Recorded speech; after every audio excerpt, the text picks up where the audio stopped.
Hey, this is George, and I'm here to talk about Watch Dogs. When Watch Dogs was first announced, I was really excited about it. It was supposed to go up against Grand Theft Auto 5 as the best game at the time, the first full next-gen game, so I was very pumped for it. But when it came out, I didn't really hear much about it, and at the end of the year it was on a few biggest disappointment lists, so I'm here to share my review of that. In the game you play as Aiden Pierce, which is that guy, a guy who was out to get revenge for the murder of his niece, and who was also a vigilante whose purpose is to knock down the corrupt in the city of Chicago. Something I will tell you about the city is that it's very, very alive. I'm using this hacking here, and I'm seeing that everyone in this city has a particular thing that they do, occupation and an income and an age. So everyone's very detailed in this game. The AI react really, really well to whatever I do. So here, I'm kind of shooting down a guy, and right about now someone's calling the police, and I have to stop them before the police come. So whenever I pull out my gun or anything, the citizens react very naturally. When I put it away, it kind of takes them a while to calm down. Something that didn't help the believability of this game was the actual story. I felt that Aiden was doing a bit too much for revenge, and he got himself into some pickles that a normal person wouldn't get into. At some points in the game, I felt like his allies he had on his side were there for no reason, and that the antagonists are there for no reason. I don't want to say that the game was rushed, because it took me a good 20 to 30 hours to beat it. It just wasn't put together very well. Like the way the missions were set up, some of them were very, very easy and quick, and others were very long and hard, and had very few checkpoints. Something that was good about the harder missions is that I felt like the game knew you were failing, so it made itself a little easier the next time. Something I really didn't like was the driving mechanics and collision effects and damage in the game. And this is kind of surprising because the game engine was originally intended for a racing game. Now I will say that the game did have a lot of cars, all different, all original, all looked really nice, but the driving felt the same for nearly all of them. And when you crash, it barely does any damage. Like there, for instance, you kind of have to crash a few times to get some damage on the car. Like, there's a good crash. That car barely had damage. I had a little bit of damage. And the thing I really hated the most about this game is that you can't shoot and drive at the same time. They probably made it like that to make sure that you use the hacks, but it's still annoying.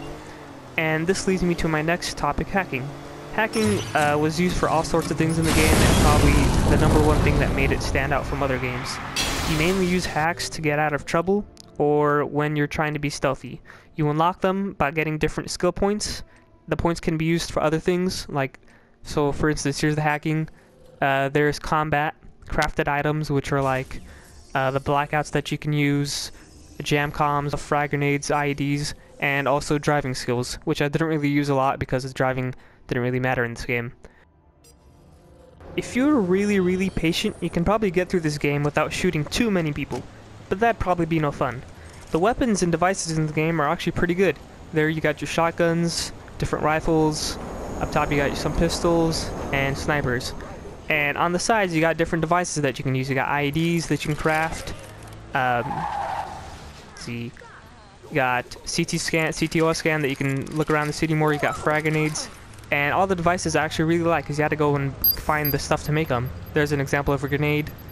It's mainly used for when there's more people around, but you kind of get the point. Something that the game stressed that I found didn't really make a difference was the reputation points in the game.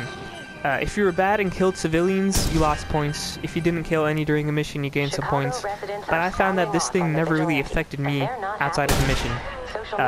The only time that I really found it affecting me is right now, where I'm going on a deliberate killing spree, and I'm kind of on the news now, and everyone knows my name, they're calling the police. But during the actual gameplay, if you pull out a gun, everyone's gonna run away.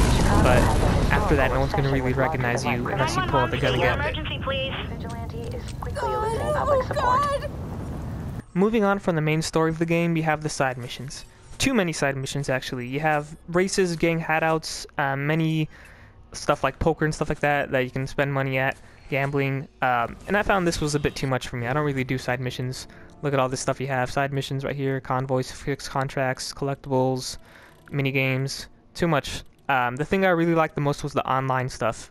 You have, obviously, online racing, team deathmatch, stuff like that, like a regular game would have, but also you have the online hacking, where you invade a game or someone invades your game and you try to hack them. If they invade your game, you try to find them as quickly as possible before they finish hacking you. If you invade them, then you try to hack them before they find you, and it's actually really fun. It says 0 because I actually failed at most of the ones I hacked, but it's still pretty fun. Overall, the game was a little disappointing, but not as bad as people made it out to be. I'm going to give this game a 7 out of 10. Why it isn't a 10 is because of the story, the driving mechanics, not being able to shoot and drive, and the almost ignorable reputation system. Thanks everyone for listening.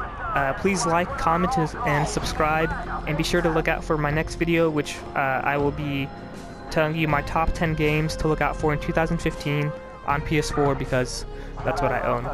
Alright, thanks for watching, and see you then.